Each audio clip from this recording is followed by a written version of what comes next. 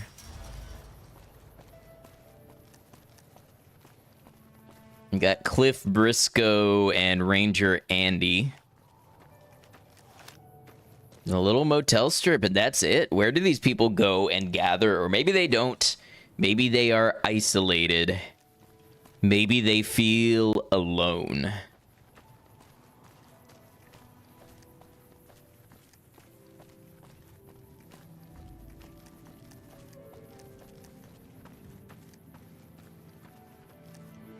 Yep, just Novak houses. I legitimately don't think I have ever noticed this workshop, though. It's the interesting thing with doing a series like this is you start to look at the way the game world is built in a way that you've never really looked at it before.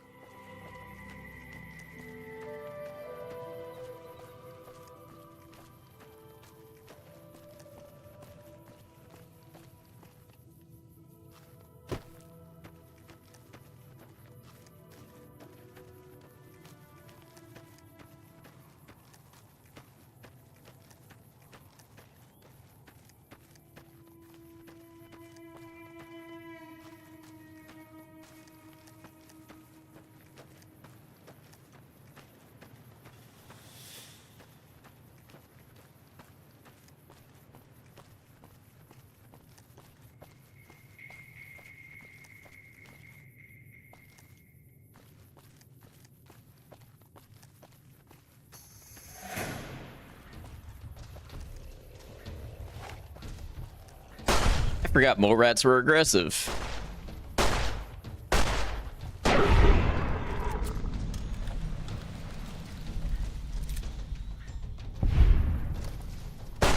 Oop. I bumped I bumped my mouse into my cup and had a little desk pop there.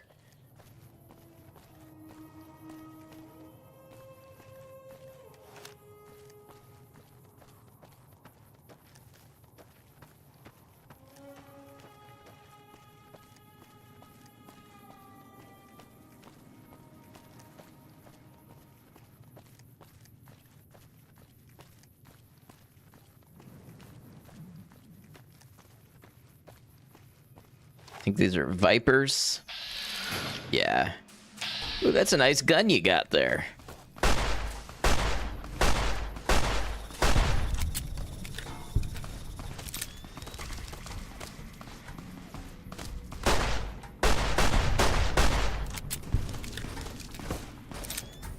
Okay, that kind of hurts.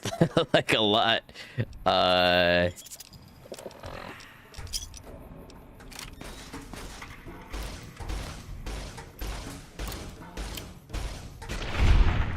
Gonna say I definitely remembered plasma pistols being more powerful than that. What am I wearing for armor anyway? Ah, lightweight metal armor. Ooh, doctor's bag. See what I was saying before about none of them traveling with medical supplies? Somebody caught on. Somebody wanted to make it home from their shift. They didn't, but, you know, they at least took some steps. That's worth acknowledging.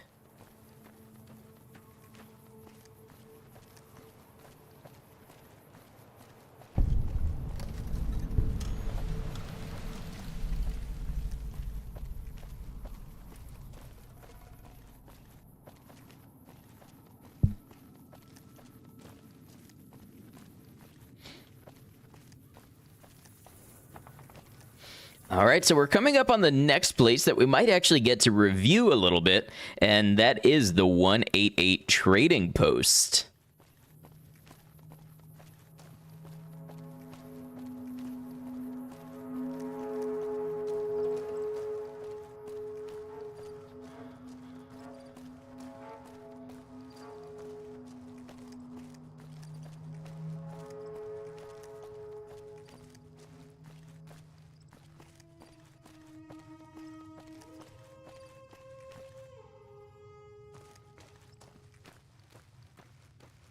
You know, I'm a firm believer that New Vegas does not require a sprint mod because the game was built without sprint in mind, and I think it changes the gameplay and the difficulty. But for this playthrough, for this particular playthrough, I think a sprint mod might have been very nice. And Boulder City, that's another place we're going to stop after we've hit up the 188.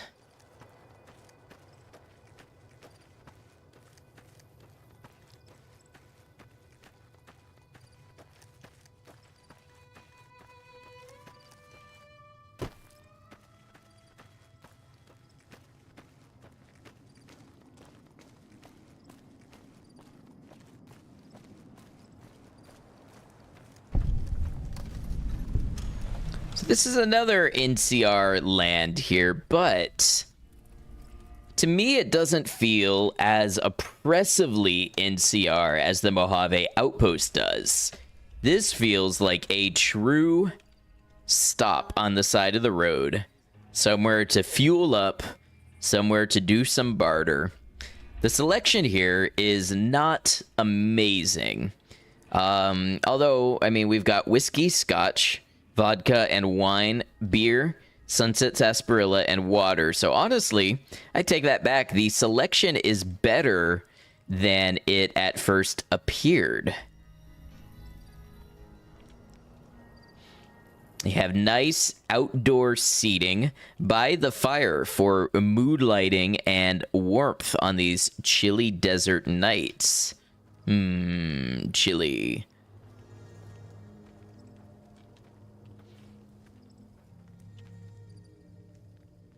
The people here are friendly, but also no nonsense.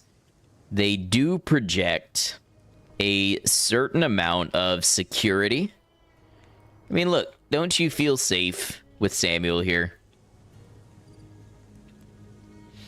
Now, you know he's not going to let anything go down, no kind of ruckus while you're around here. And I think that'll let you really let your guard down a little bit and enjoy, like he was really enjoying that whiskey, like enjoying it a lot. Like he's going to go back for another round and enjoy it a lot again. But you know what? That's what we do here. At the, what do they call this place?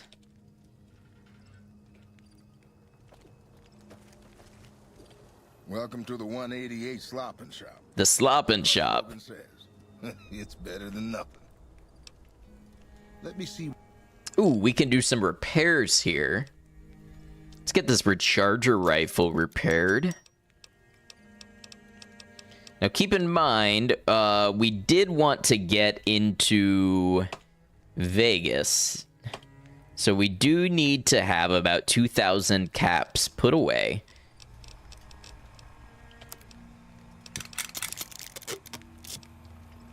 I think we can do that off a couple of these weapons here.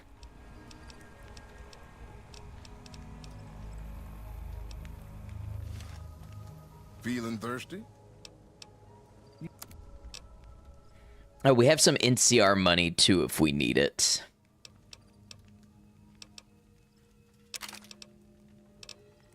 Ooh, they don't have that much money. Okay, so the amount of actual trading you're going to be able to do here is limited. I guess we'll take that 10 mil back. Sell some of our other stuff. You know what? We'll keep the machete. We might need something that doesn't use ammo.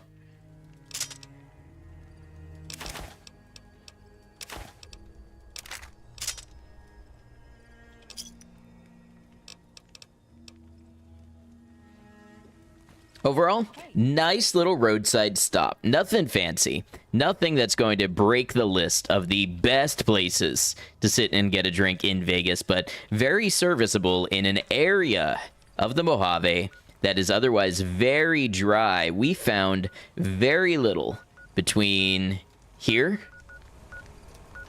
and here. Everything else in between, it's been very hard to find anywhere to get some service. So thank you, 188 Trading Post, for what you do for the people. Let's head on towards Boulder City.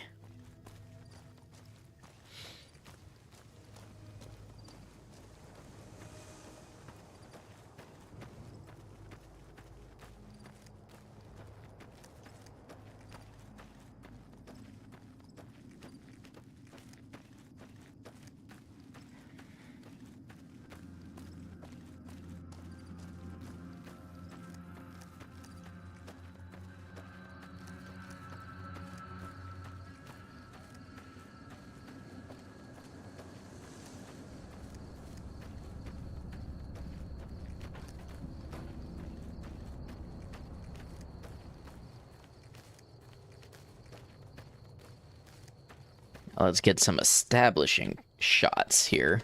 Gotta think like our own film crew. Don't wait another damn minute. Rangers give 'em hell. Visit Hoover Dam today. So obviously, Boulder City is an important logistical hub. You can see we have multiple train sections spreading through here. Home of the Eagles. We have what appears to be some type of rock crushing plant, which may be important for the NCR and their capability to build concrete. We know this is part of what they're doing in Quarry Junction and why the quarry is so important to the NCR. And I believe this is going to be a continuation of that, as they will need it to build more secure structures. A lot of the town itself looks destroyed, as though it was caught in an artillery battle. There are not many here, but it's an important place nonetheless. We have this war memorial as well. On this spot in the year 2277, Rangers and soldiers of the new California Republic turned back the forces of Caesar's Legion during the Battle of Hoover Dam. Over 100 men and women gave their lives on Nevada soil to defend local civilians and the principles of the Republic. May this humble stone be an enduring memorial to their valor and sacrifice. And then on the reverse, we have a list of names. Notice how many of them are privates. And actually, we can see Kowalski here. It's Donald Kowalski. And if we go up and meet this gentleman,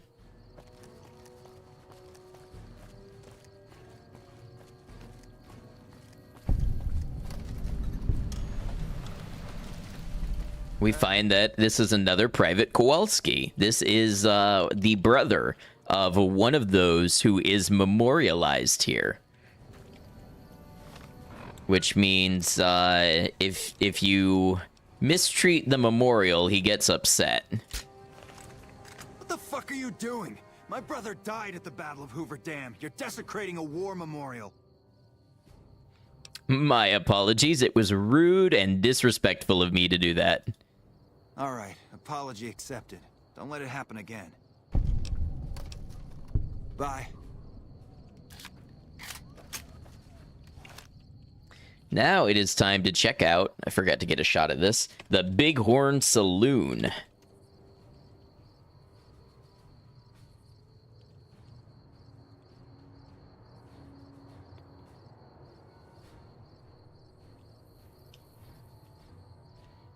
Building itself looks to be in pretty good shape compared to the surrounding area. Seems it's been treated quite well.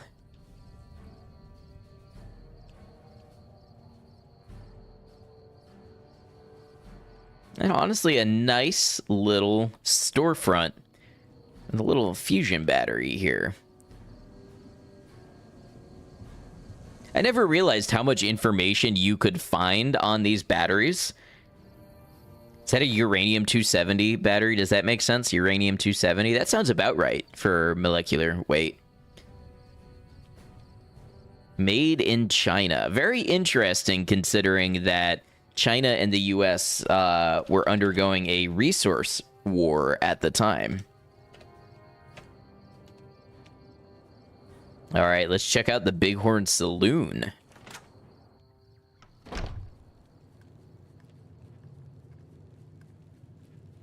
Now, honestly, this is one of the places that I am most partial to.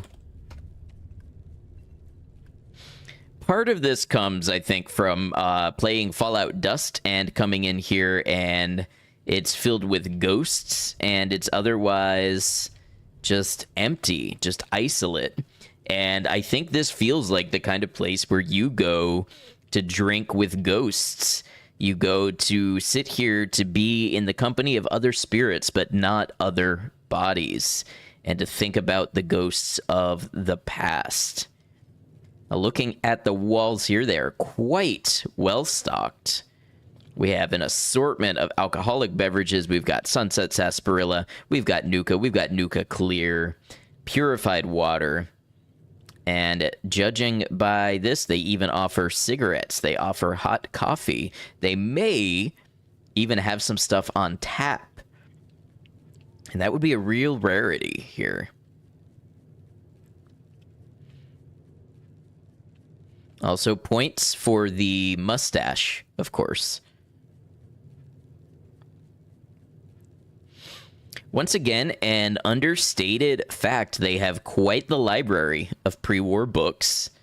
So, in a place where not everybody can read and knowledge is precious for those who can, I think that's quite an important deal. Now, maybe these books are not high sciences books, but they are still culture. They are still something worth preserving of the before times, and I think it's important to see an establishment that recognizes and protects that.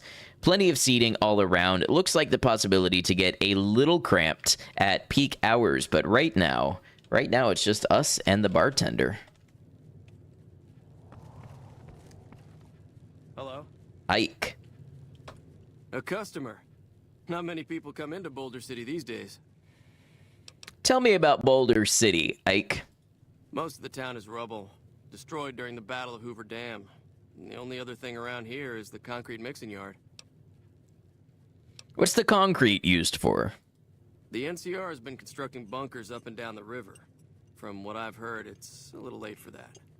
Travelers over at the 188, just up the road, said that the Legion has overrun a couple of towns to the south. It's amazing the lore you can get. And see, I was talking about how the rock crushing here is important to the concrete supply of the NCR. Most of the limestone comes from Quarry Junction out west, but I hear some Deathclaws overran the quarry. With no work to be had, all the workers around here have wandered off. I'm the only one left in town. Only one left in town. And see, that's why this place, the Bighorn Saloon, it gets my vote for the best place to drink in the company of ghosts. What can I get you? All right, once again, not a ton of money, so we've got to sell some stuff off piecemeal here so that we don't overwhelm them.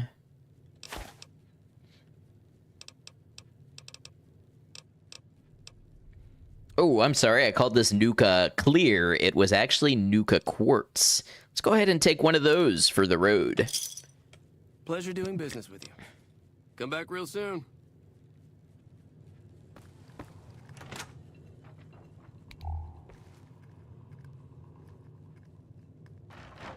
Oh man, this is the barkeep who is ready for action. Lever action shotgun is very nice. One of the more attractive firearms in the game. We've got yeast, we've got flour, Instamash, apples. What's in the fridge? Alcohol and atomic cocktails. But, you know, I bet if you come in here late at night, hungry enough, and with just the right amount of jingle in your cap stash, I bet he finds something to fry you up.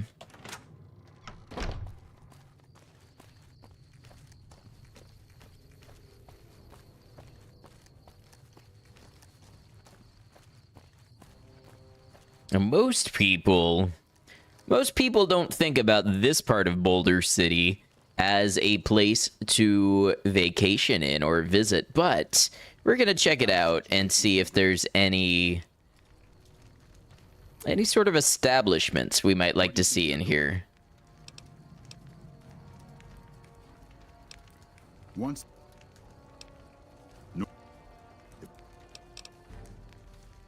See, we're going to tell them whatever they need to hear to let us inside to do some first-class journalism and investigation.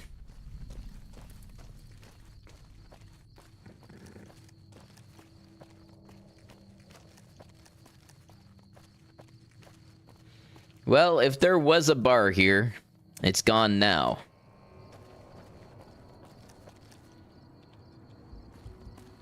Indeed, it's hard to tell what the shells of these buildings once were. Other than more intact than they currently are.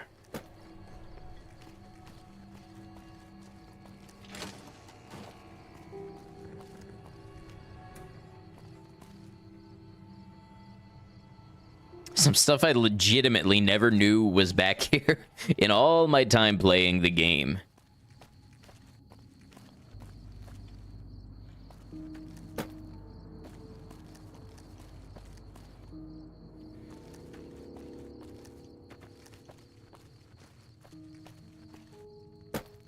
Well, it's a shame because I might suggest that simply sitting down with a couple of glasses might just resolve the standoff we've got going here.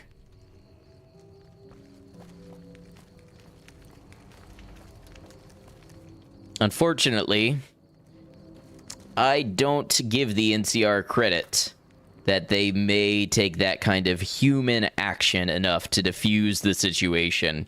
Without a hero, without a lone courier to come by and defuse the situation, well, we can only hope not to be here when things get kinetic.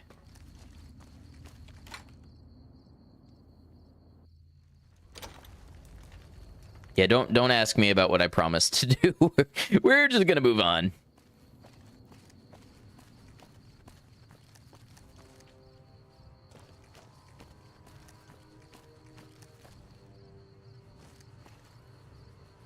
Service rifle, huh?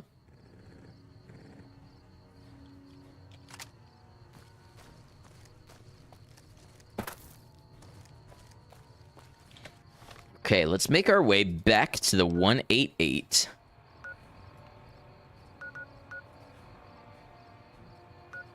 As I don't think there's much of anything we're going to find here.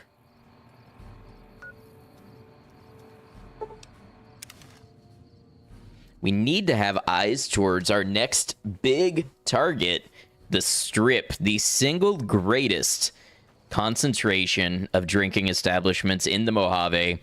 That's where the real meat of the reviews is going to come from. We can see it there in the distance. A beacon to all who have the resources to escape the harsh outer world of the desert.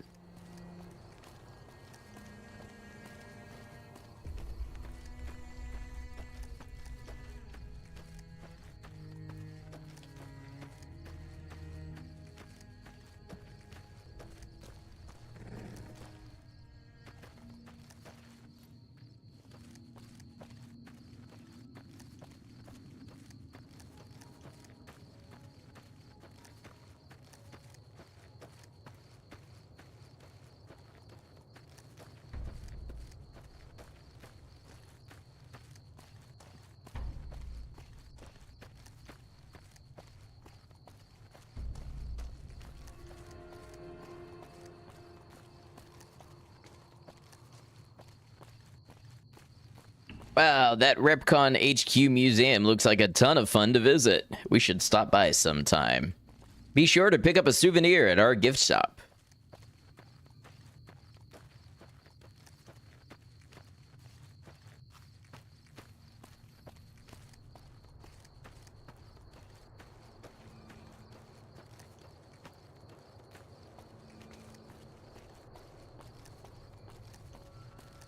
And we pass each other in the night.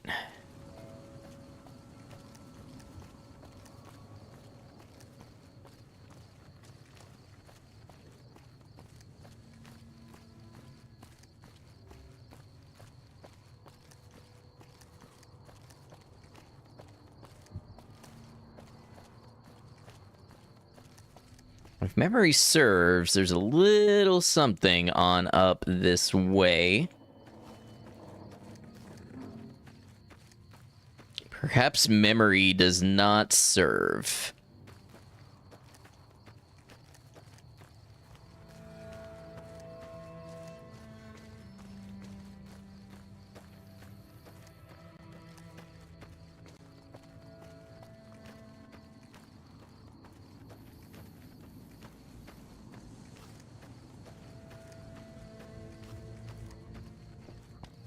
So this is the train station. I don't think we're going to find what we're looking for here.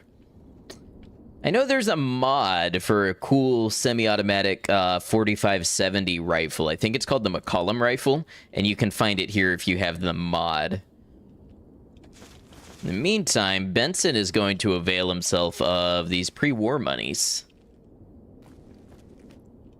A doctor's bag.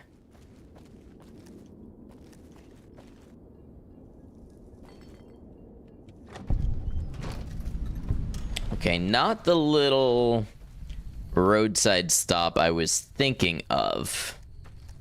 I was remembering one that had been available when I played Dust. But it's weird, playing the Dust mod and playing base Fallout New Vegas. You know they're the same place, but it's like you see the world entirely differently, and the neural connections you form are just different.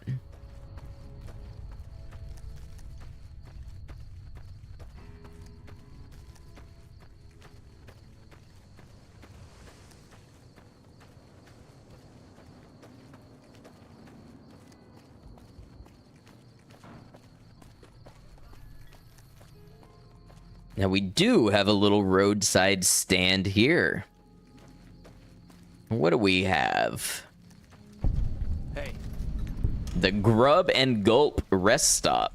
welcome to the Grub and Gulp. Just a little rest stop that me and my good friend Lupe set up. Last stop on your way into New Vegas, first stop on your way out. That's what I say. And most importantly, no high cost to get in. I do decent enough. The NCR patrols usually stop by for a quick bite, and travelers like yourself pass by a couple times a week. Dr. Usanagi runs a medical clinic up the road. Anything else I can do for you? Missed so much. We've honestly, Maiko, this one has been a fairly dry area of New Vegas so far. We've had a hard time finding good establishments along the way. We finally just found one in Boulder City, but really not too many in this whole part of the Mojave. Good to have you, though. We see here that the Grub and Gulp, they don't really have all that much for sale. They've got food, and that's a good positive. You need that on the road. You need a place to be able to stop and get some grub and maybe get some gulp. Now, what that gulp is, well, Hello. maybe there's more implication to the name than we know.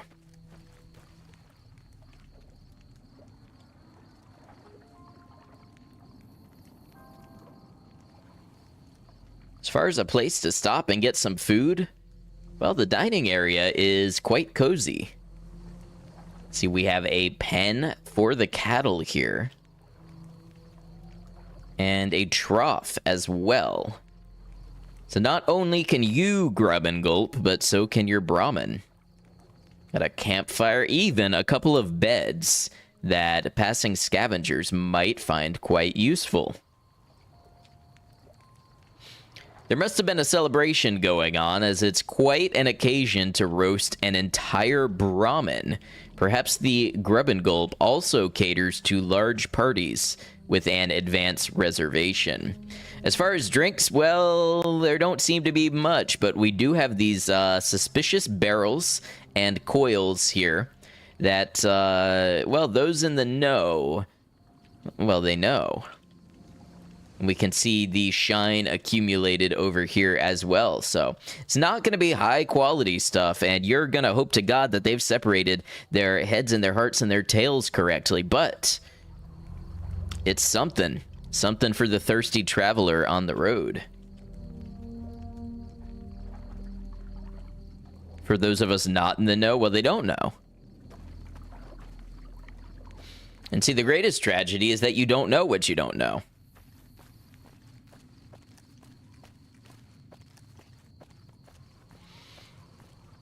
The tops. Frolic, thrill, relax, enjoy. I love the word frolic in here. I don't know that I've ever gone to a casino bar establishment thinking I could really go for a good frolic right now. In fact, I feel like a frolic is something you do like in a meadow. I don't feel like it's something that you do in a suit, you know, throwing down at the roulette wheel with a cocktail in your hand. But what do I know?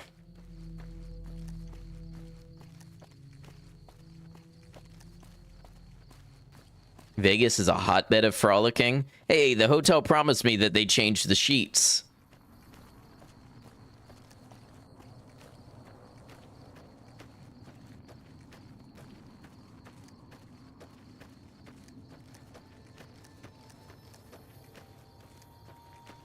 And we just gotta find the Freeside gate.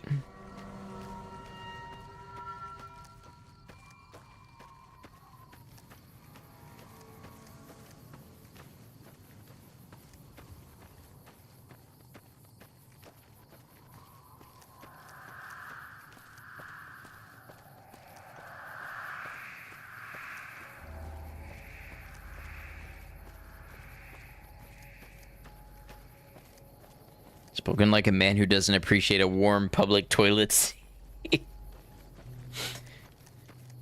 You know, in the winters, we've got to share all the warmth we can. It's survival. There's no judging.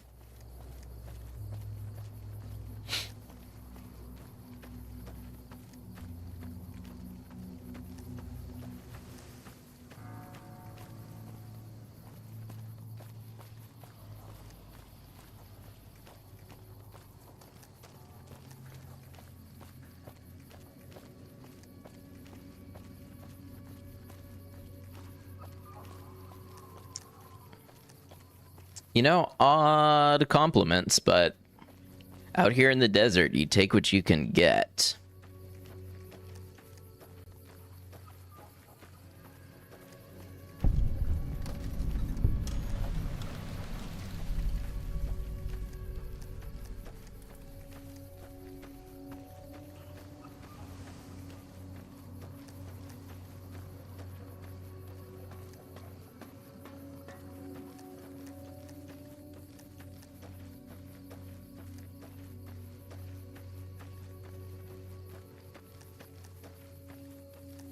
Okay, I think that's the Freeside gate over there.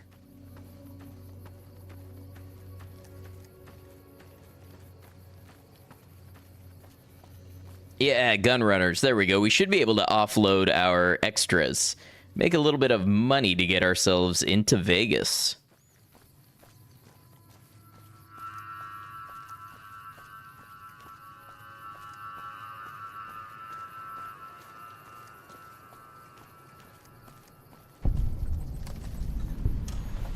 Welcome, Sir Orman.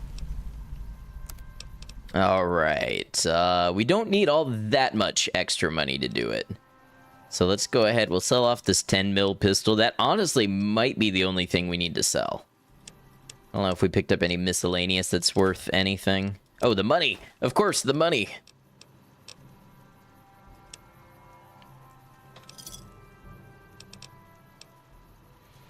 And with this, we'll pass the credit check.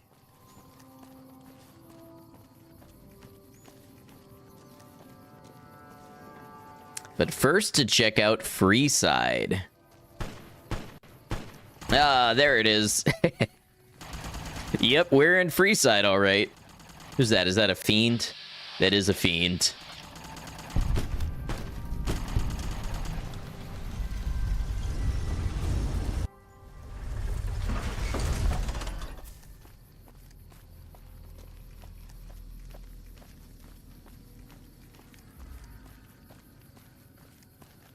All right, let's see what kind of establishments we've got here. I only know of the one.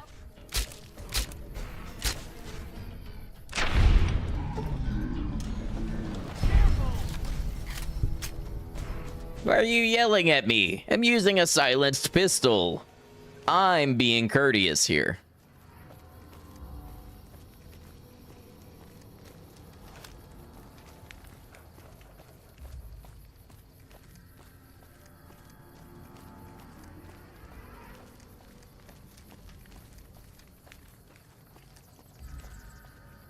Help out the local youth. There you go. Enjoy.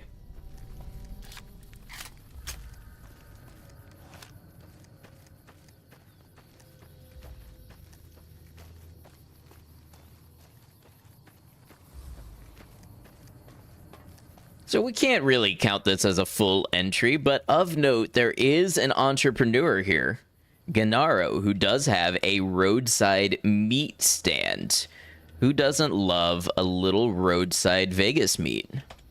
Need some grub? I got you covered. Cheap and filling. Typically, I find it goes down better if I leave people guessing. So what do you say? Want some? Not until you tell me where you get the food from. Listen, I am a very serious and famous restaurant reviewer.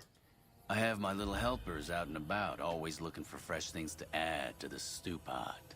You may have seen them around somewhere yourself. Now deny your hunger no longer. All right, let's see what we got. You won't regret it, at least until an hour or so from now. Crispy squirrel bits, dog steak, mole rat stew, radroach meat, and squirrel on a stick. We've got a lot of squirrels here. A lot of squirrel. Which, honestly, if I have to pick something off this table, I think I'm going for the squirrel. I mean, I don't know. For all I know, a radroach could just taste like a big lobster, but I still feel like I'm going for the squirrel.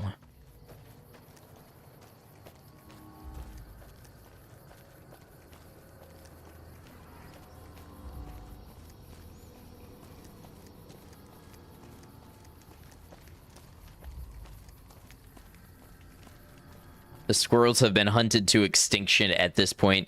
Can you believe I'm about to eat the very last squirrel in existence? No, somebody needs to put this inside of a case. This is limited edition squirrel. Soon you won't be able to get any more of these. Think what a collector will pay.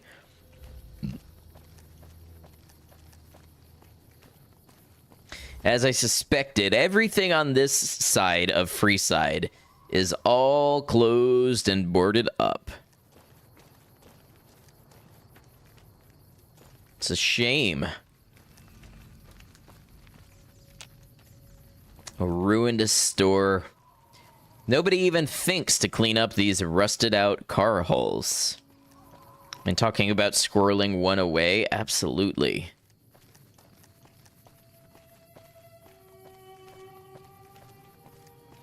Saving it for winter, even.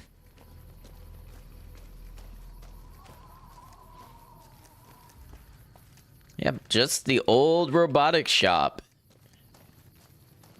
That's a shame, because once there was a bakery here. Pies, cakes. The people of Freeside would love to have that type of food abundance. But no use trying to live in the past.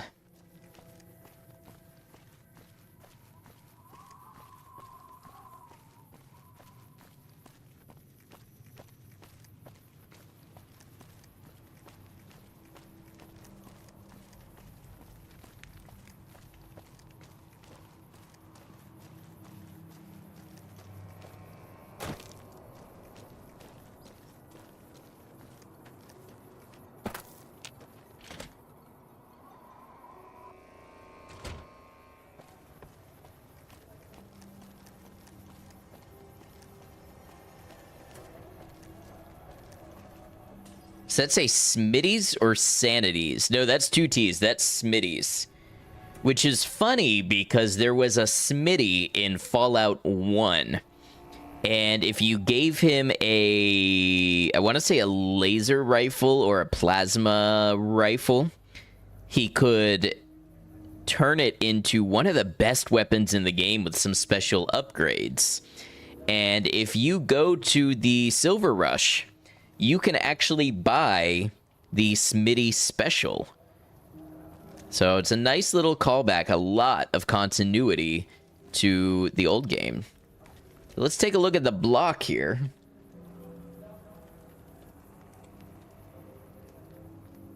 We've got the Atomic Wrangler. We've got the Silver Rush. Smitty's.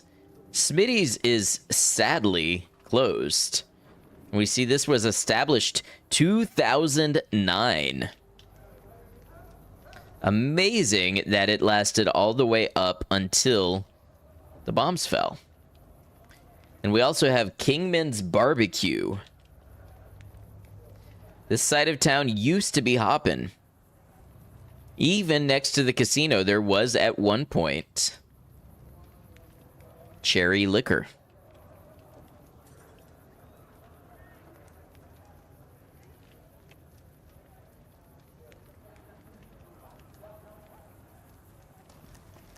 Let's go check out the Wrangler.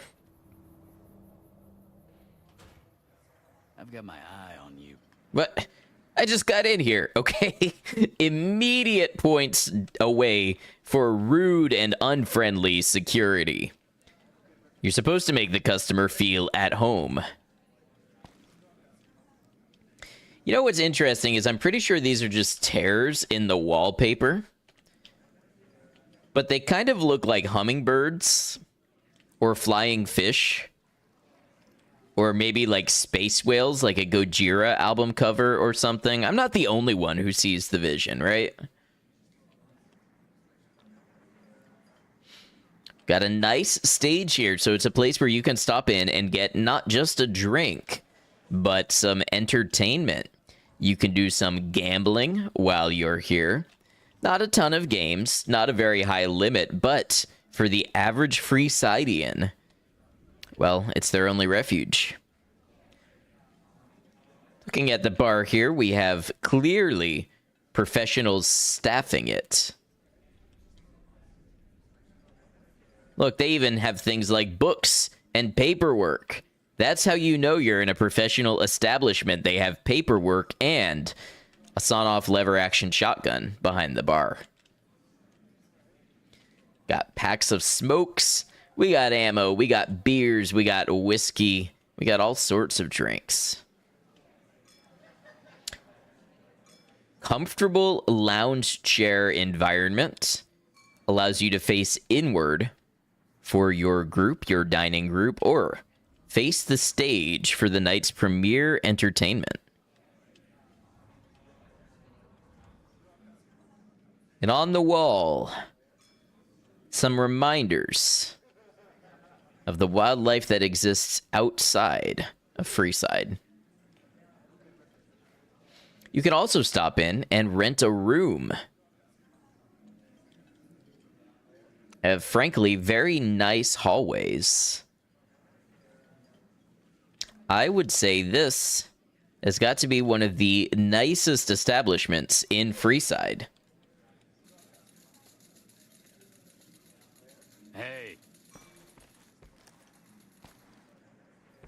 It would get an 8 out of 10 for me, but the unfriendly security brings it down to a 7. They really ought to have a staff meeting about that and brand presentation.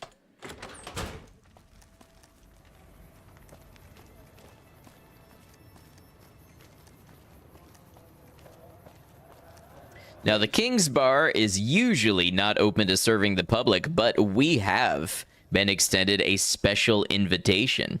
Hey, Kev, how's it going? Back to New Vegas? Yeah, we are, we're checking out the vibes of different bars and drinking establishments, which actually I thought the Kings had more of one than they do.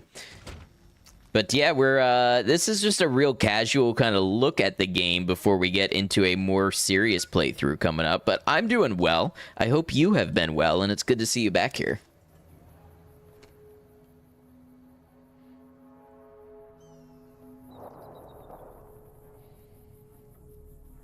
All right. Now, you might have thought that the next place we were going to go is inside the gates at New Vegas, but we actually have somewhere else to check out first. We want to kind of escalate, so to speak. We don't really want to peak and then be disappointed.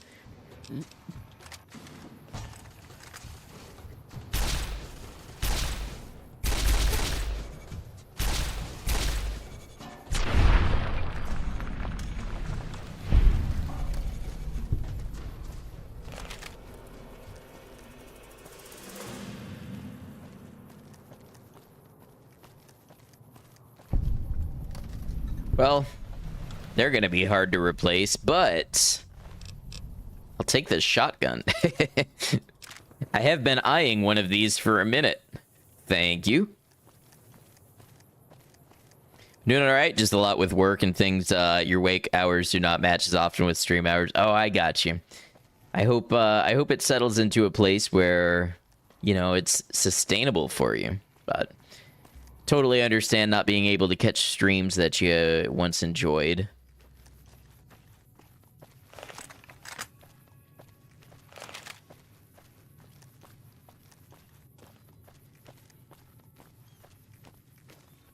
We're actually going to check out North Vegas and West Vegas. See if we have any spots. See, a lot of players don't really think much of these locations. You visit them once when you're really exploring the map, and then a lot of times people just don't come back here again.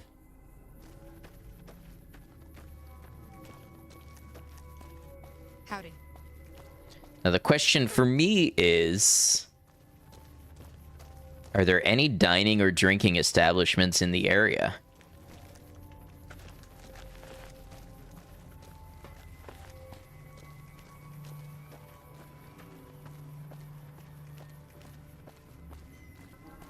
It looks like for North Vegas, the answer is probably no. We can check out the Gray. Just gotta find me some sweet jet. But, you know, this place, it kind of seems more like a den than a bar. So I don't really think we can count it, even if we do find people imbibing in substances here.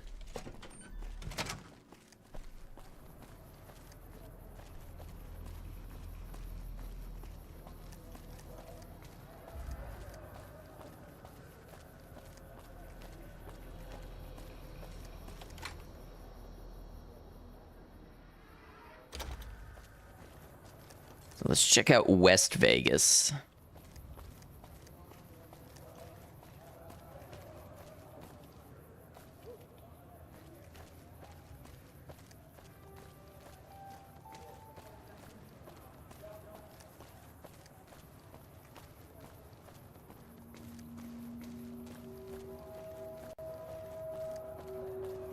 There's the old H&H tool factory.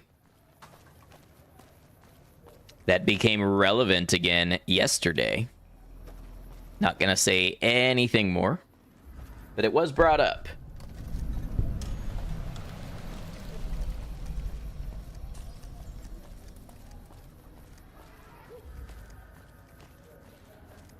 It's a shame with a little investment in economic revitalization in the area.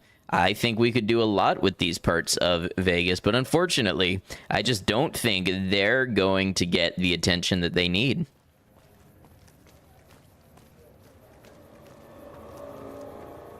Bet that the good junkies of North Vegas take a stroll to Freeside to get their free handout of water and grilled rad roach. Yeah, we're looking specifically, like we are looking at food places, but specifically we're looking at places that are more like a bar or a lounge, like a place you actually go, you can get a drink, you sit to socialize.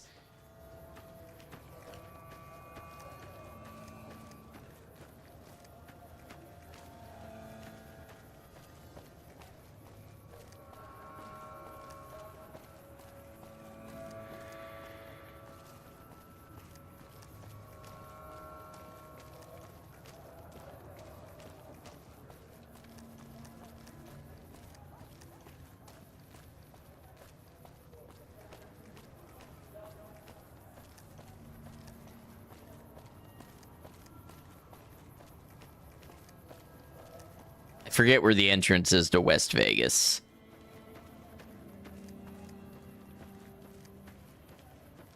Wait, is this it? I think I found it.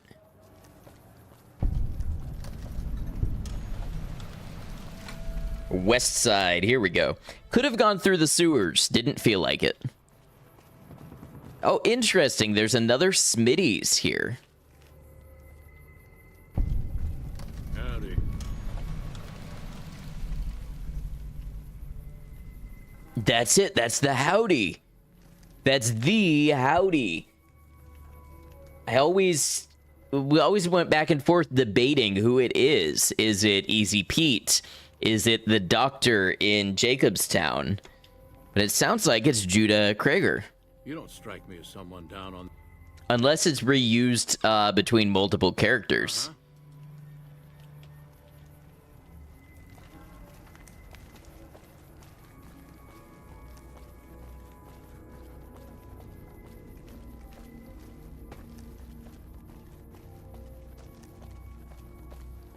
Don't they have like an arena and bar in the sewers? The Thorn, I think, and we should check it out. You can't even respond in kind. Hey, Rain, welcome in. Good to see you.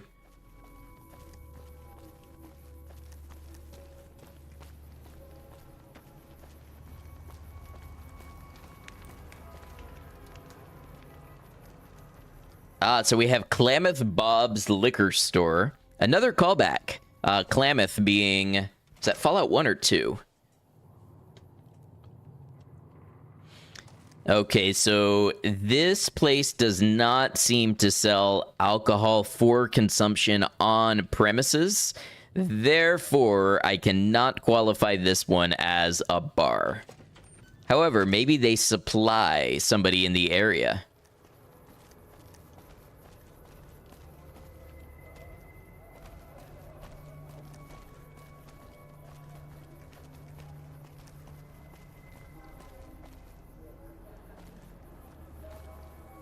West Side Co-op.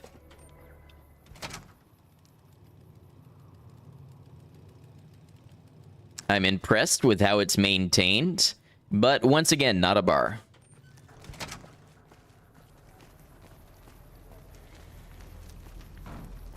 And these are the Casa Madrid apartments. Yeah, it's possible that West Side itself has no bar. I'm gonna look around a bit more to be sure, but I'm pretty sure that the Thorn has one.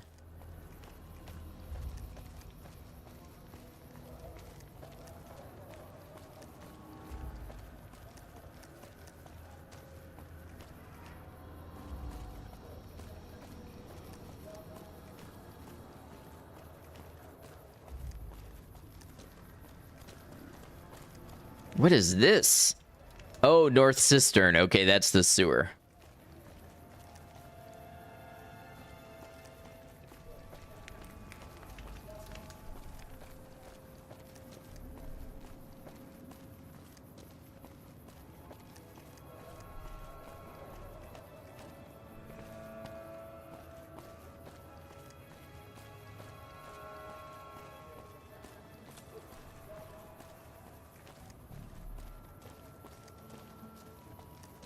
Yeah, okay, I'm not seeing anything over on the west side. Disappointed, but you know what? Survival is a priority here, so I understand if they're not able to cater to my tastes. Howdy.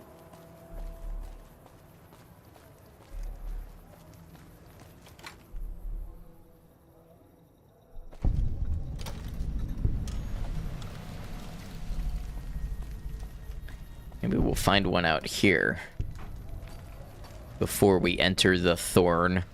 Once again, this is an area that, you know, it just doesn't get explored much when people play the game.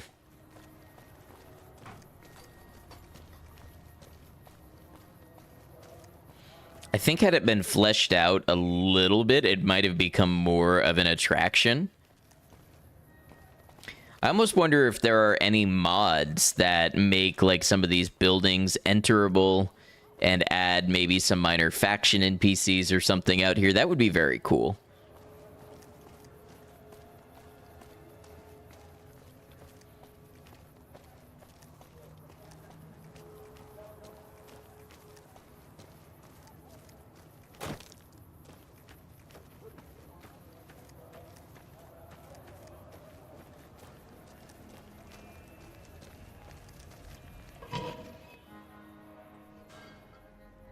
All right, down to the Thorn. And actually, we've got ads, so I'm going to go ahead, take another real quick break, and when I come back, we're going to search the Thorn and see just what type of establishment they have around here. Thank you for dealing with the ad breaks, whether you're on Twitch or YouTube, and I'll see you in just a moment.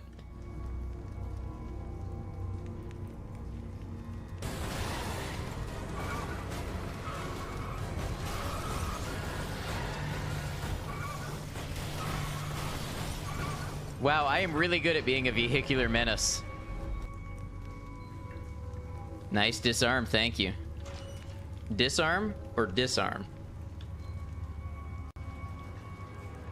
I understand if you want to leave and not come back after that. Is this allowed on Twitch?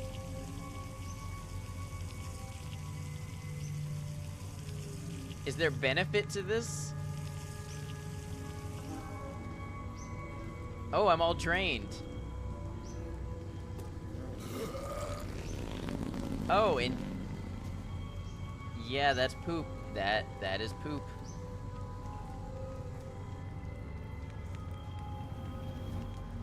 I lost my right leg. No, child. Child, cover your eyes. Cover your eyes.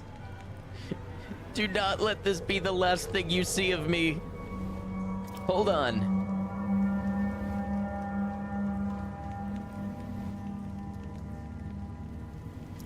Hold on. Do it for her. Do it for her. No, no, I clicked quit breathing. No.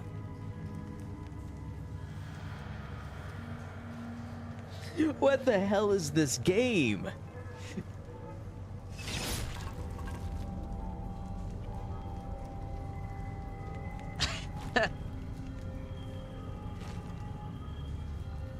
He's alive with the spirit of dance. And having played his final act out, he departs the stage.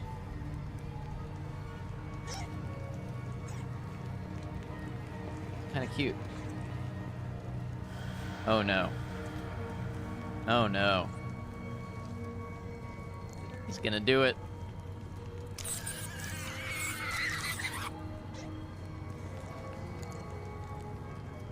Hope you're all happy.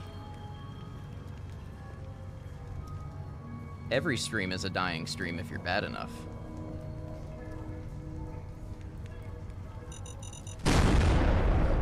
God damn it.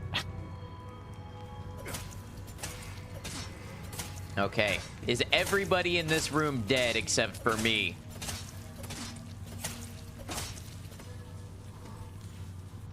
All right, thanks for hanging out. Let's go check out the Thorn and see what they have on offer.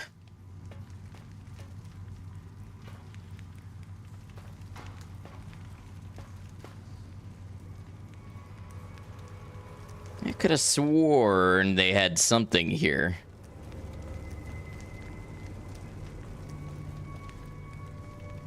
This is the arena. I like how Red Lucy is like lit up. I guess it's from this grate here.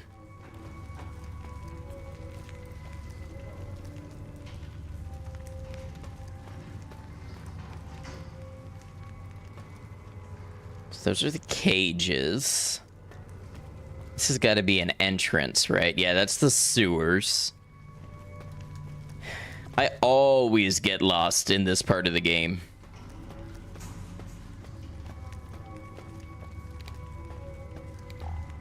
That's Red Lucy's chamber. Only special people get to see that.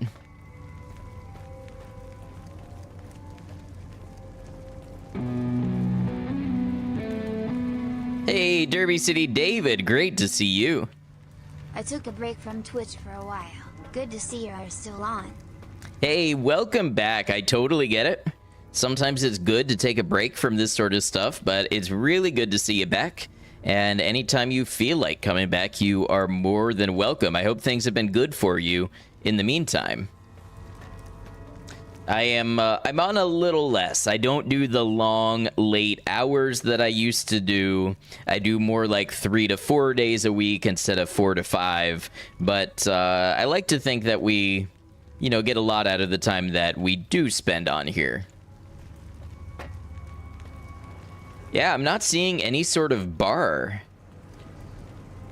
There's gotta be. I mean, this is the perfect place to put one. If not, it's a real missed opportunity. Somebody needs to get some seed funding and apply for a liquor license fast.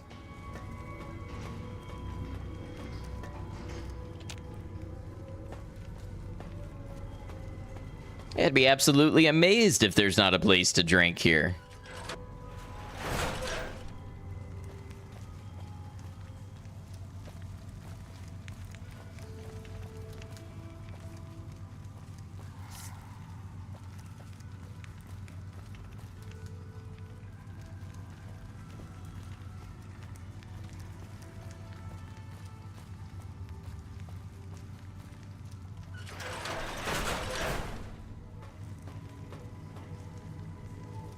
But I guess that's the reality.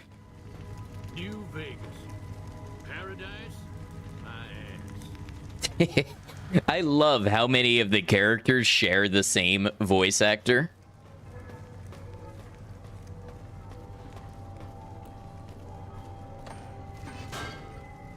So, just to recap, we found no bars in North Vegas, West Side, or the Thorn.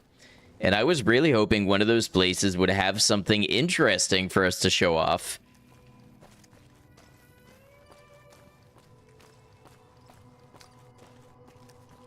What are these apartments?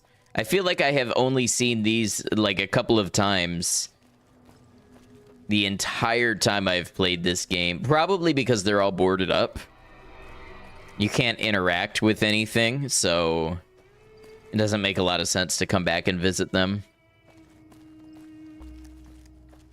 Still, when you're looking at the game as a world that somebody built and put together, it's a lot of interesting touches, a lot of interesting details.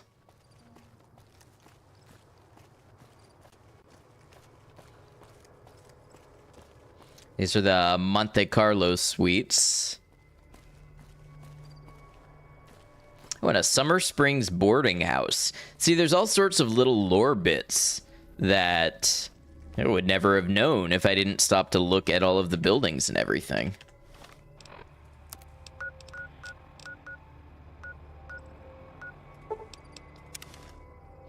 All right, let's move on to the real major show here. We're going to check out all the bars that are available on the Strip.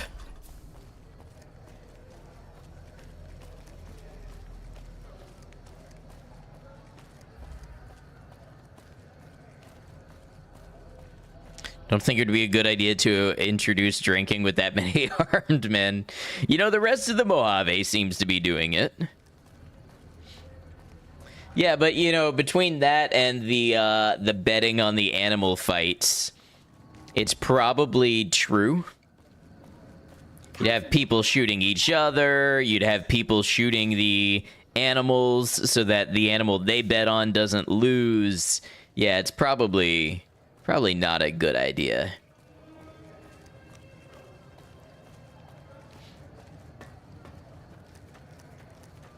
So there's a Buck's Steakhouse and Sunday Buffet.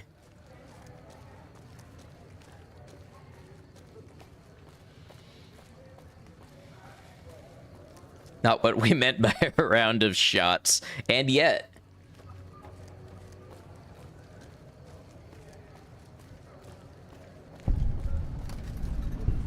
You look new to Freeside, so here's a little... Thanks, old Ben, but I believe I can handle myself. Goodbye. Sorry, Jim. I just meant to shoot Bob. Well, what do you know, ricochets and all? Submit to a credit check, or present your passport before proceeding to the gate. Trespassers will be shot. Thank you, sir. You may proceed. Let's stay clear so we don't get vaporized with this poor fella.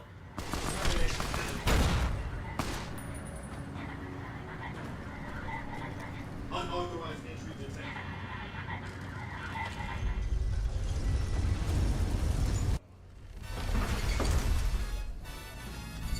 Ah, DMCA. I turned off the... What do you mean it comes through the ambient music in the strip? Get out of here, DMCA. Hey, what's up, Wheezy? More Swiss cheese than ash pile? You're right. The place.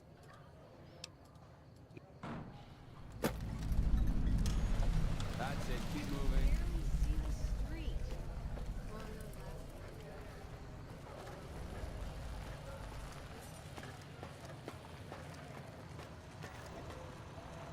Well, howdy, partner.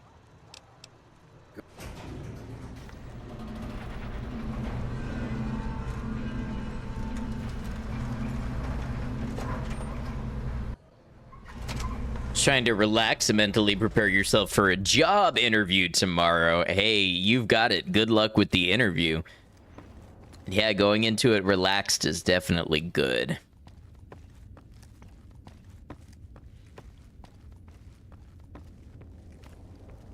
All right, we're going to take a seat at the bar here and just take a look around. Wow, listen to that haunting ambient noise. Hey, Starlet, welcome in. Lots of people coming by today that have been friends of the stream for a long time.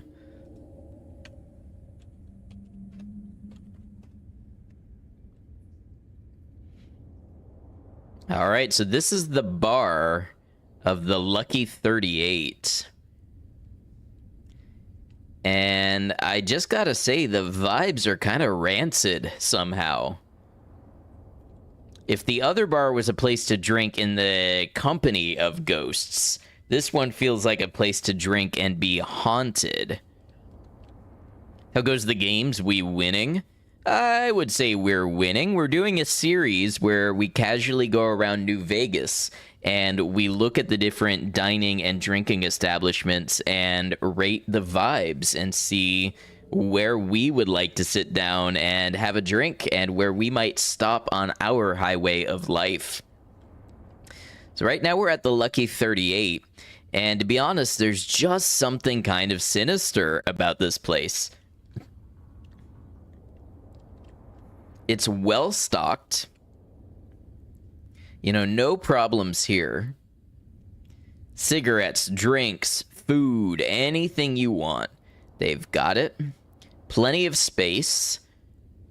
Gambling at your fingertips. Hottest tables in town. Lucky 38 Hotel, Las Vegas. Let's see what we have on the news. Electricity solutions discovered. Vegas's new hotel shines. Local strikes it rich. And a kind doctor murdered in Good Springs.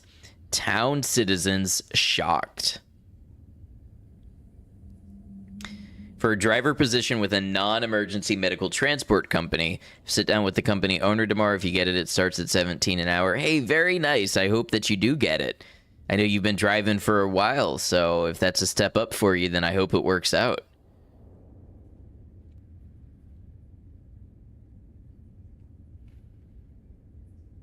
Let's see. Grand opening, Lucky 38 Hotel, Las Vegas, Nevada. Gamora Hotel, still popular. A legacy starts. The Lucky 38 hotel ribbon is cut. Citizens worried about electricity shortages.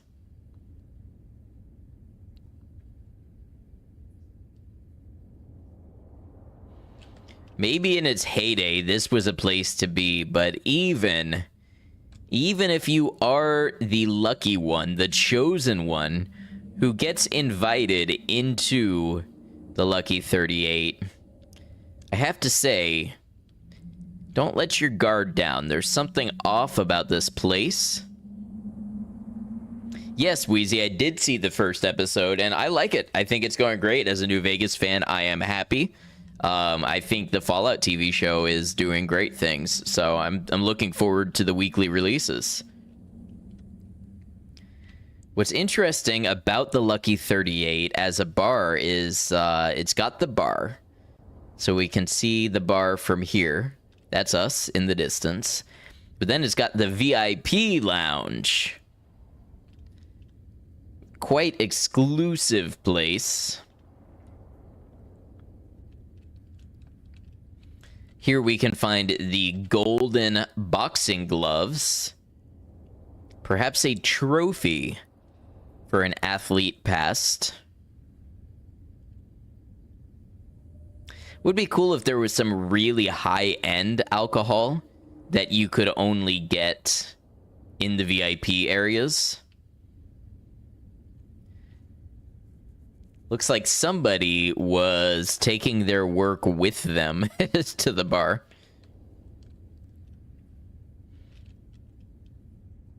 Now, of course, this is the fancier, more exclusive area, but to be honest with you, if I were going to drink in here in the Lucky 38, this is where I would do it. Something about being at an elevated position, closed off from everything going on downstairs. I think that's just the preferable experience. But all in all, the Lucky 38 itself, not high on my list of haunts.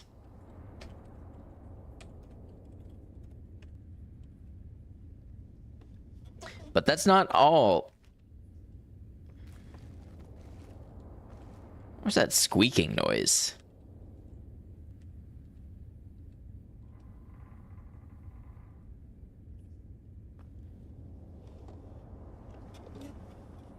I never noticed the stools squeak.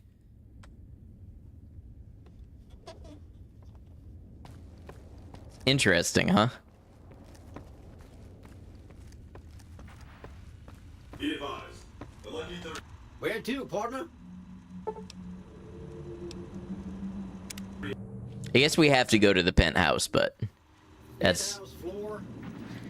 let me do this meeting with the boss real quick, and then we can get back to the actual important stuff. This meeting has been a long...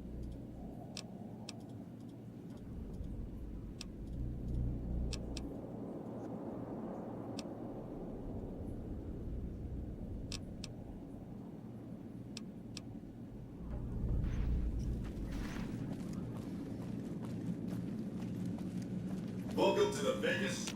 Congratulations, Bart. You just... and All right, now we get to go to the cocktail lounge, and this place has a different sort of vibe altogether. Let's take a look. Somehow I find the howling wind sound up here very soothing.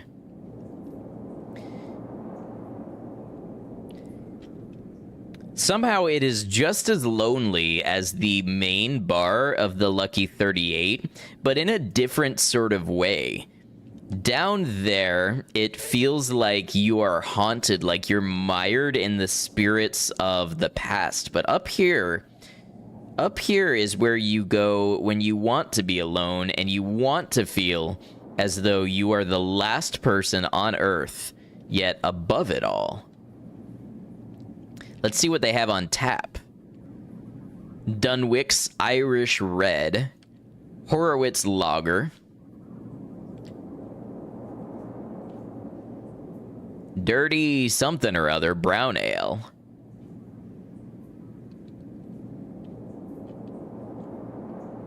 we even have taps for Sunset Sarsaparilla and Fishbrow Pale Ale. Is that what it says, Wheezy?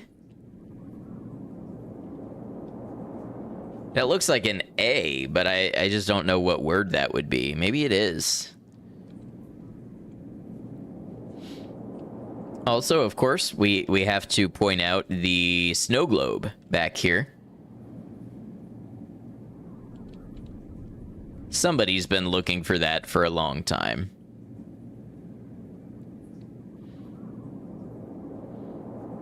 Yeah, this has a different sort of vibe to it. It's not, to me, it's not as dooming. It's not as depressing. It doesn't feel as much like hell or like limbo as the main bar of the Lucky 38. This is a place where I could recommend drinking more. This feels like the ultimate exclusive secret hideout. You know, like when you were a kid and you would play in the treehouse and pretend it was like a fortress of solitude? That's what this cocktail lounge feels like. They want to see if they do the Lucky 38 pre and post war in the show. Yeah, for sure.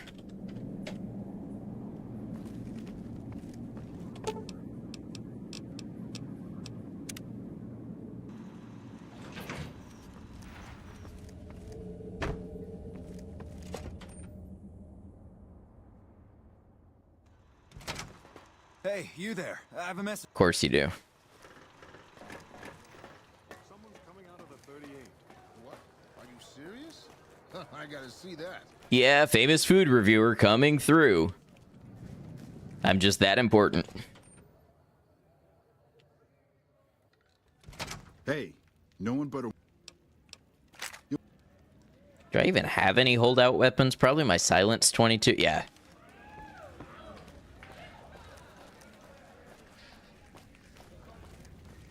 All right, so next we're going to check out Brimstone. Not sure you're liking the focus on so much pre-war content in the show. Personally, you get it. It's just not your favorite thing.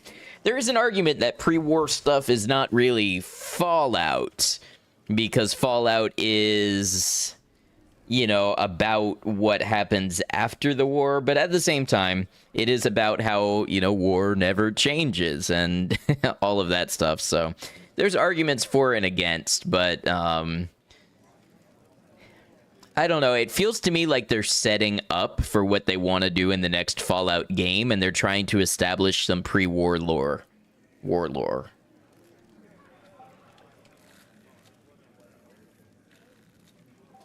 All right, so the next one to check out is Brimstone, which you sharp-eyed viewers may recognize is where I am currently sitting. In Brimstone. Why are you doing that, camera? No, you're breaking the illusion. Stop it. Stop it. Now I have to reset everything. This is why I hate AI. There's some serious shit. Now I have to Alt-Tab. Probably crash my game.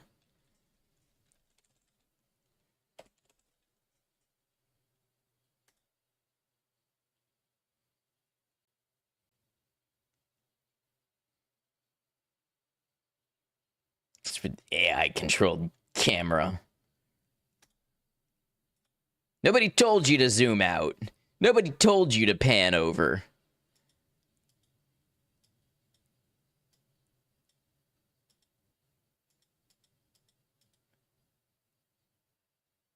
See, now everybody agrees with my consensus reality. That's what's important.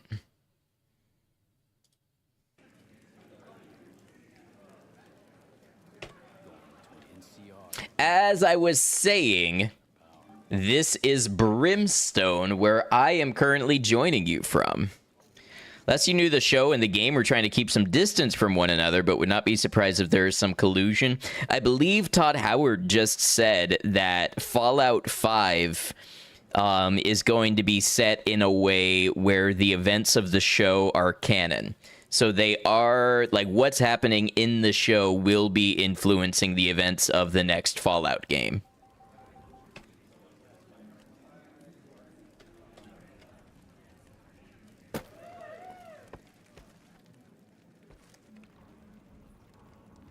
Of course, we gotta catch some of the advertising as well. I'm gonna have to lighten this up in post. There's not enough light.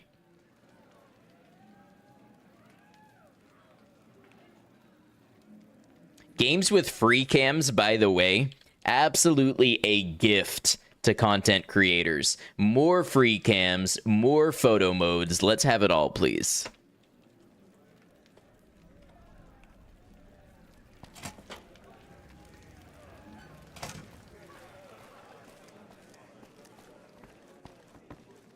The Tops is a real snooze fest. I hope they get some new shows soon.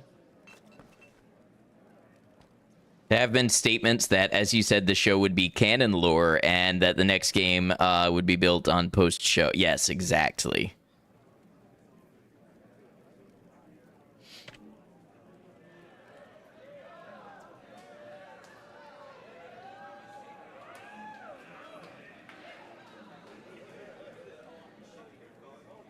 I really like this flickering fire effect.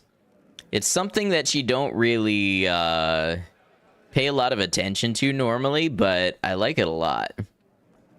Gamorra gets new owners.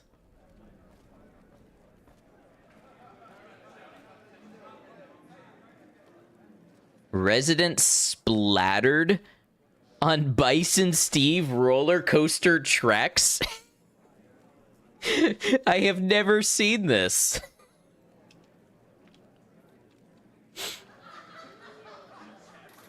It's interesting now you'll have to pay more attention to the content of the show. Yeah, I don't know if it's something they decided. Why are you still moving around? Stop that.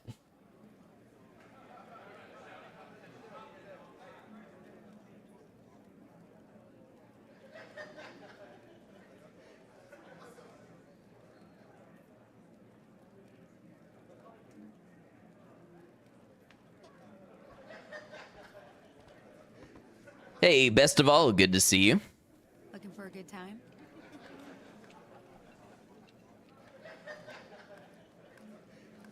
Honestly, I don't know, man. The vibes in here are kind of like really sad, and like I get that Vegas is all about sin and debauchery, but this feels like that without any of the fun. You know, it just feels like bad. You feel bad to be in here.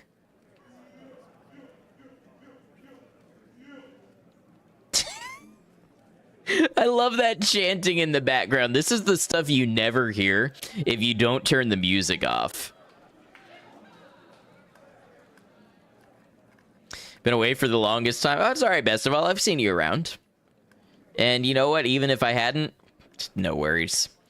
I don't think people should feel like they have to be on Twitch or like maintain being an active member or anything like that. You'd think people should step away as they need.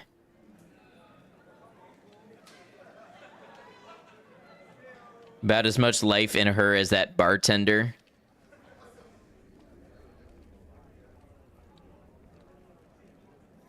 Oh, in here as that bartender. Yeah.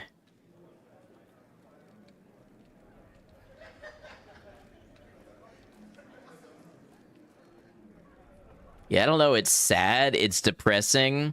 Like, it's almost a cozy atmosphere if it was a better place to be.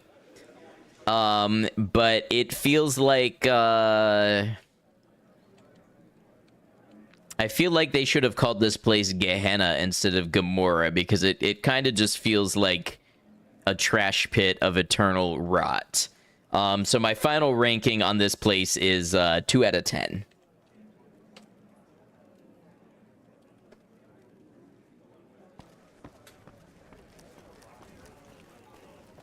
Maybe just the wrong time of day. I feel like anytime you're in Gamorra is the wrong time of day.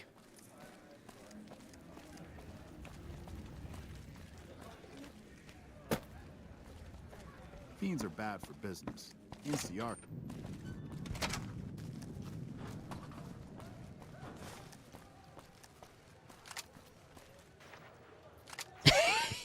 I heard somebody loading a gun, and I got suspicious, and then I realized it was just my guns being returned to me. Last night, some girl was pounding on my door all night. Finally, I had to let her out.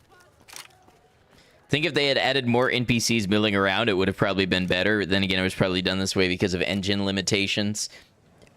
It's true. The fact that the strip is separated into 3 areas and each one has its own load zone supposedly is due to the limitations of the PlayStation 3 and them having to adapt the game to fit on the PlayStation 3 at the time, which, by the way, by far the worst way to play this game. I grew up playing this game on the PlayStation 3, and if you play it long enough, every PlayStation 3 save file will become unplayable in time. The memory just gets bigger and bigger, and then you start getting frame drops and freezes and crashes. I don't think I ever finished all 4 DLC on one save file on the PS3 because my save file would become too unstable before I could get to that point. Now, apparently it runs great on Xbox. Hey, fellow.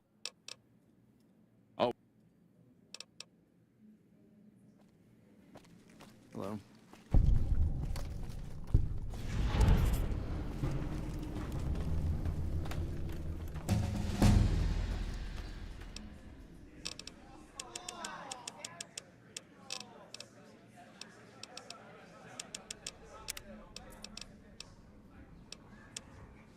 We're just taking stuff. Sir House's Casino Nightmares is the series you'd absolutely watch. Let's check out the Aces Theater. Let's find a good place to sit.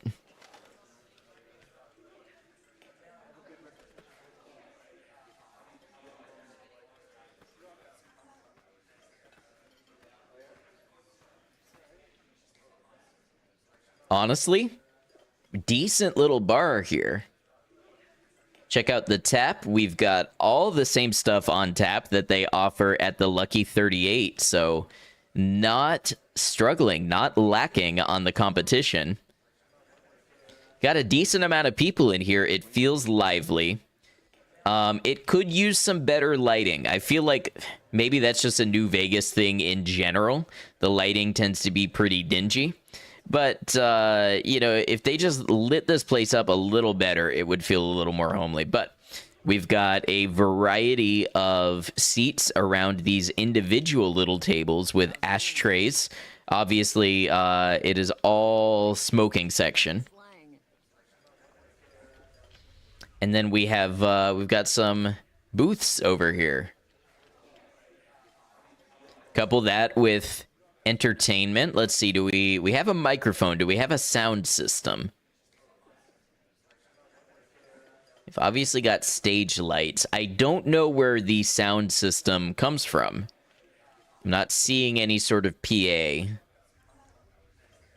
Anything back here? Backstage area is kind of scant, but that's okay. We were never meant to see that. Yeah, I don't know what they're doing for sound, but they've got a ribbon microphone, so. Hey, ya mama, what's the haps? Then again, you do have this person in your ear constantly saying things like, hey there, mama, what's the haps? So you take the good with the bad.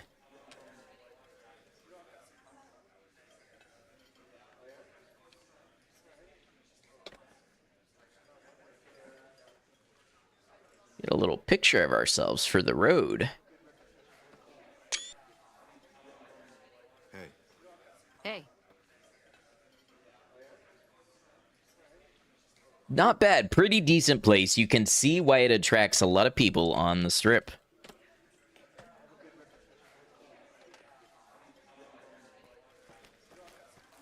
Ring a ding, baby.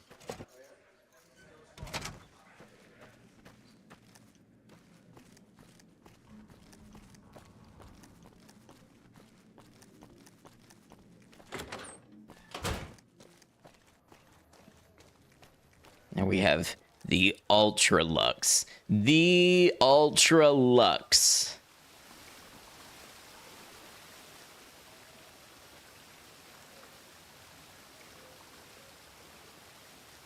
Very nice water feature out front. It's a very nice contrast with the water in the front and the fires of Gamora in the back. And then over on the left, the flying saucer neon lights of the tops, each having its own distinct aura.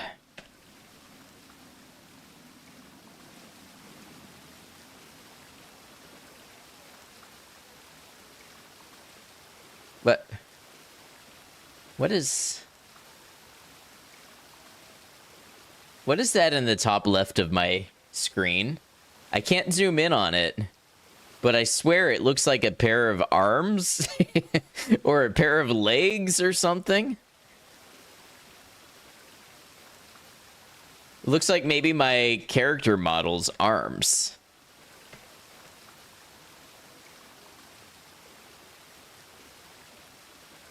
That's really weird.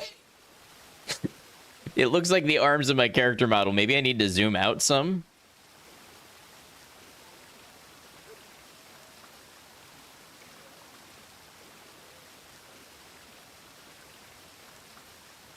Okay, well, now they're gone.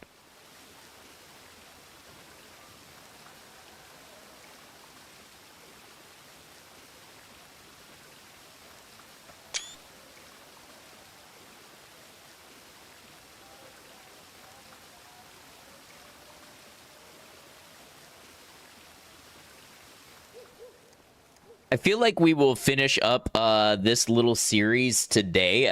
I can only think of a couple more places to check out. And tomorrow, we'll start my next New Vegas playthrough. The idea behind the next one is, can you survive in New Vegas as a scavenger? So we're going to look at the world and see what it is like to survive as one of the random scavengers out there. So it's going to be a permadeath playthrough on hardcore mode. So we have to feed ourselves, we have to drink water, we have to sleep. We will not be allowed to do any quests after Sunny Smiles gives us the rifle. We only get that basic introduction and the rifle, so we can't do any quests. We can't get any rewards. We cannot sleep in any of the common places like Victor's Shack or anything like that. So we're going to have to find places to sleep. We are going to have to rent a bed if we need to, things like that. All of our money will come from what we can scavenge and personally sell. I think it's going to be a real interesting playthrough. So we're going to start that tomorrow.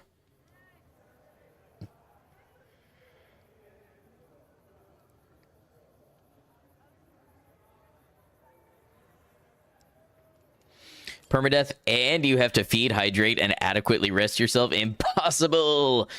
But we're going to find out. We're going to find out if it is impossible. My deepest apologies for this, but we simply can't. All right, let's check out the Ultra Lux and see if they're going to let us inside. Oops. Love to see someone make a mod where you meet a ghoul in flame-painted power armor suit named Ghoul Fedi. Fieri. And he takes you on a quest of all the diners of the Mojave. Triple D New Vegas style. That would be pretty cool.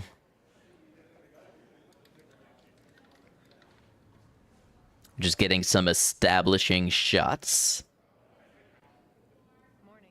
How long do you think it'll be until virtual camera person is a job? Like somebody who uses some OBS-like technology to capture virtual events from various angles and create videos and report on them. Like when we're all deep in the metaverse, you know, we are Ready Player One style, all living in the virtual world. It's going to be somebody's job just to capture it all, just like we capture real life. And who's to say that it won't be real life?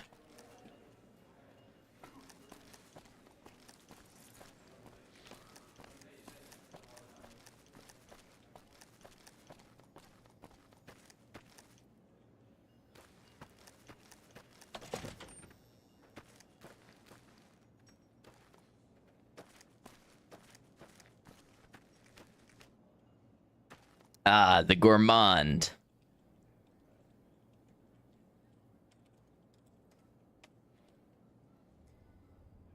With the use of drone and VR, you could almost do something like that, merging real-world locations with VR overlays. Oh, I'm sure that's coming, too.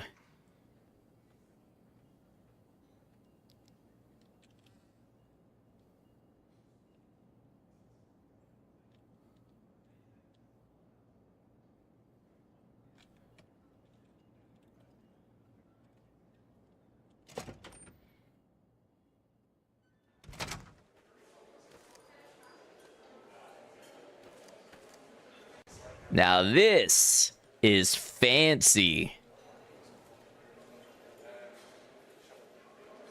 Check out what we got here in the Gourmand. We have these nice, fancy, sort of breeze block looking things that are sort of faux separators for the room. They don't make you feel totally shut out like you're in a cubicle, but they do kind of section the room off in a nice way that makes it feel like you have your own space. Looking at the size of the steaks here, it is obvious that this is a place where you can get high quality food that will feed an entire party.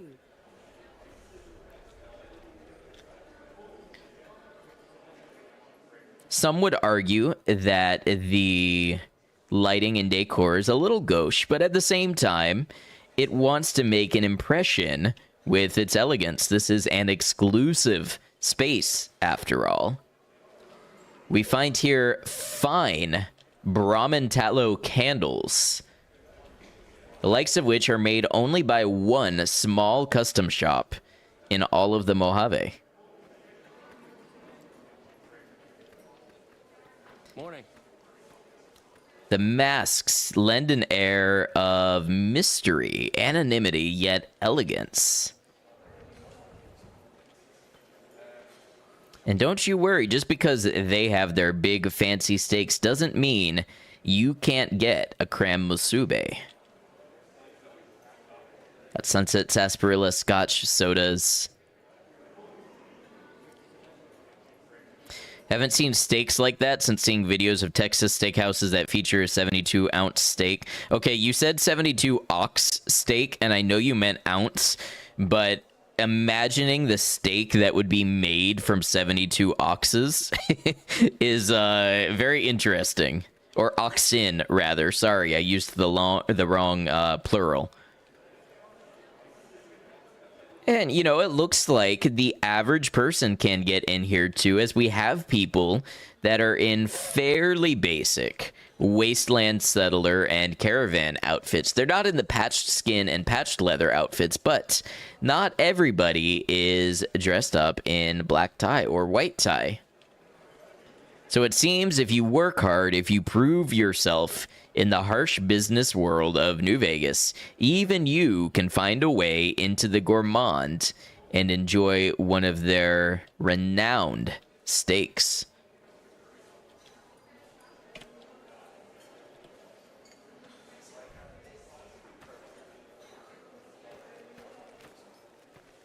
I wonder what this camera is for.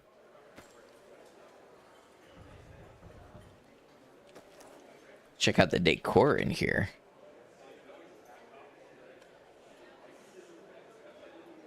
This painting, it speaks to me. We also see the Ultra Lux Royal Chip Tournaments. This is a place where big money moves are made. There's a new winner and a new loser every day, but just being a part of the process, well, that is a rare privilege.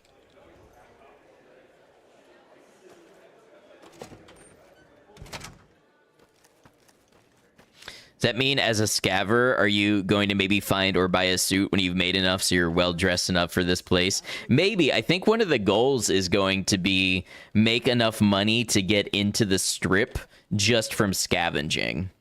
And we're going to enforce some roleplay rules where I will be able to defend myself if attacked, but I won't be allowed to just go around killing people to sell their stuff.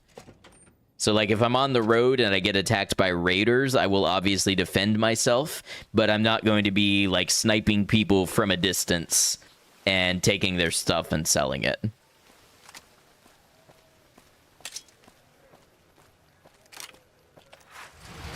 That takes away half the fun. I disagree. I think putting limitations on it is part of what makes it fun.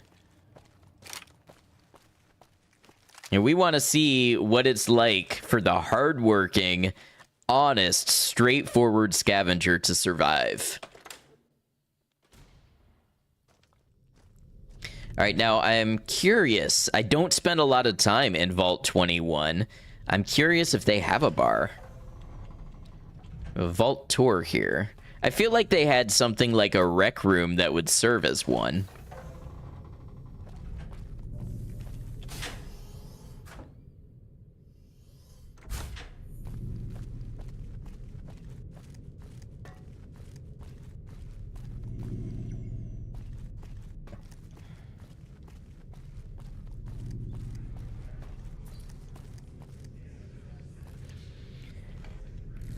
So we've got blackjack tables, but that itself does not constitute a bar.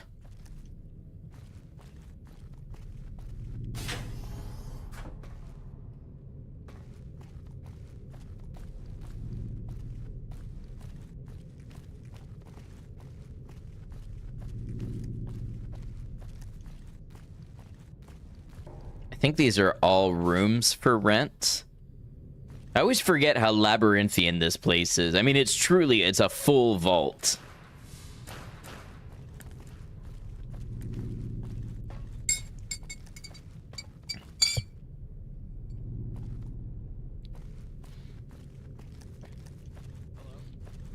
Oh, no stealing? That's going to be another rule. We're not allowed to go in living people's houses and take their stuff. We're not allowed to kill them to take their stuff. And we're not allowed to steal. Nico, how's it going? Good to have you. Did you know the strip's all stirred up lately? Wish I could have seen what's inside the 38. I feel like this video should be a fairly quick one to get out. I'm gonna curse myself by saying that, but I'd like to have it out relatively soon. And also just a quick reminder that my latest Kenshi video just came out. It's a solid 5.5 hours of Kenshi goodness, building up our own society of Fogmen. What's my favorite build or DLC? Favorite DLC is tied between Old World Blues and Lonesome Road. My favorite build is slightly unorthodox. I like to be a repair-heavy, luck-heavy, basically a crit build with a light shining in darkness, using 45 super hand loads and jury rigger to keep the gun in good condition. I like that combination of high crits, very high damage weapons, and I like the repair factor. I'm one of the people that actually, I make custom ammo in the game. I collect the parts and make weapon repair kits and that sort of stuff. I like the feeling in the roleplay of scavenging the individual parts and using them to maintain your equipment. Oh, okay, so this is more like a diner than a bar. Do they have anything alcoholic? We can check this place out as a mess hall, but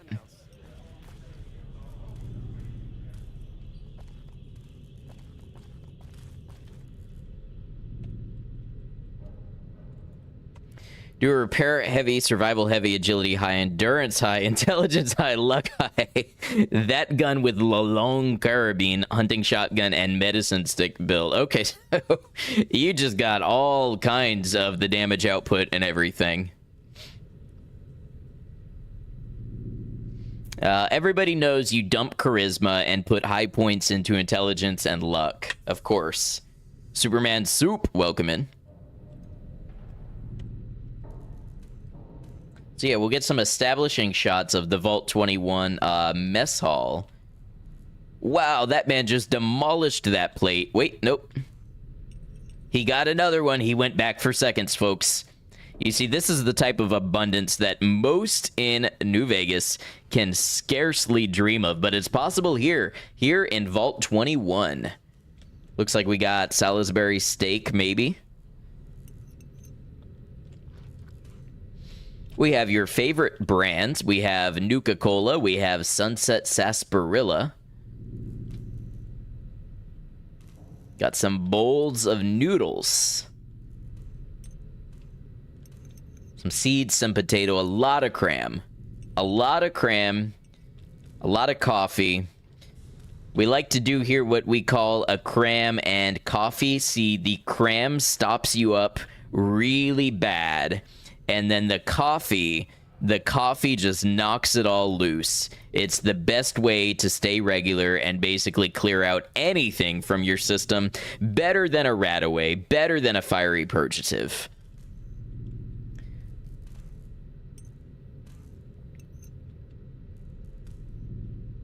And we have a nice poster of Captain Cosmos and his space monkey Space Monkey JT. Yeah, co-starring the Moon Monkey. I'm going to take a picture of that and send it to Space Monkey. Luck High, you mean you start with 6 and boost it with Gear, Lucky Shades, Boone's Beret, and Ulysses Duster. Agility at 9 or 8, Intelligence at 6, then you boosted Endurance at 9. Oh yeah, you've almost got a, not even a min-max. You've got like a almost full max build going on.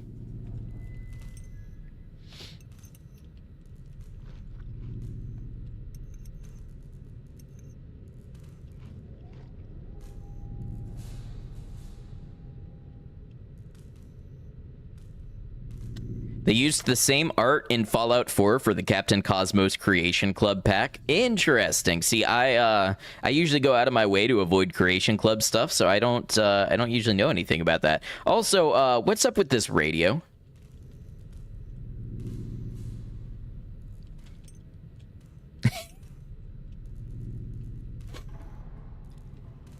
I guess that's how they mounted it to the wall.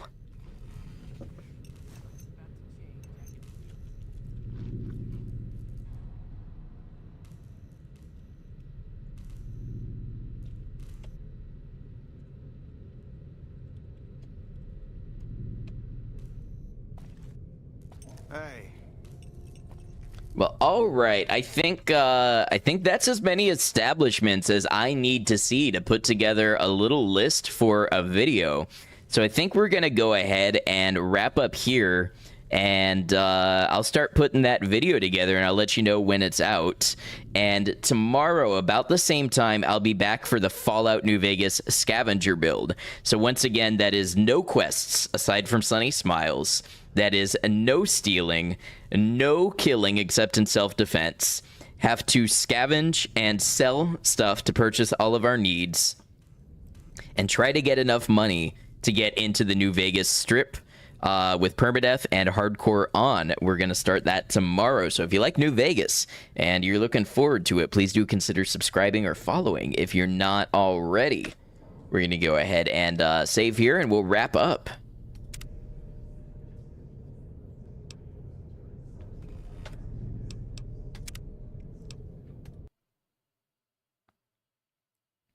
Playing some good old Baldur's Gate 3. Very nice. I have not played it. Too big a game for me to get to with so many other games and playthroughs to do.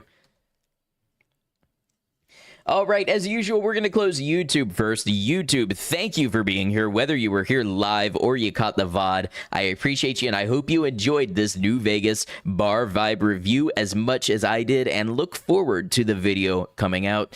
I hope to see you for another one, but until then, YouTube, please take care of yourselves.